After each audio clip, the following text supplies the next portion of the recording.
Hello everyone, another new hair art na naman tonight, and I am very happy sa result kasi kakaibang twist na naman ang ginawa natin, no? Because ang previous hair ng ating client ay meron po siyang old copper highlights and it's very dry to my eyes, no? So I see to it that the result of she's hair is very different from her previous hair. So masaya ako kasi ito na yung result. Chan charara, ladies and gentlemen.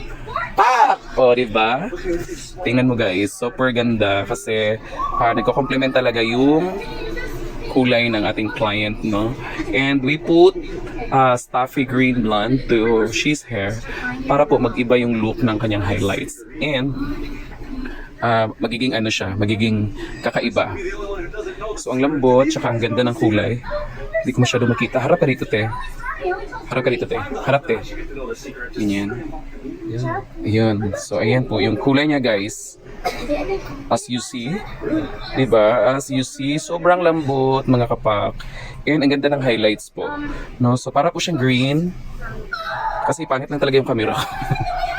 So, duko, te, duko. Ayan. So, kung makita nyo, kakaibang highlights po yung binigay natin sa kanya. So, ayan. So, ayun po guys. Thank you so much. Kung magpagawa po kayo, just call my name and I'll be there. Thank you. Bye! Harap ka na TV. Ayan. Pinsan ko yan. Pak! Oh. Harap mo, te. Harap mo. Harap mo yung buhok mo, te. Ang dalawa. Hindi, harap mo. Hindi, harap mo. Harap ka dito, tapos iharap mo. Ayan, oh. Tagilid ka, te. O, diba? Ang ganda. Kabila, te. Kabila, te. Kabila. Oh, oh. Pak! Oh, laban.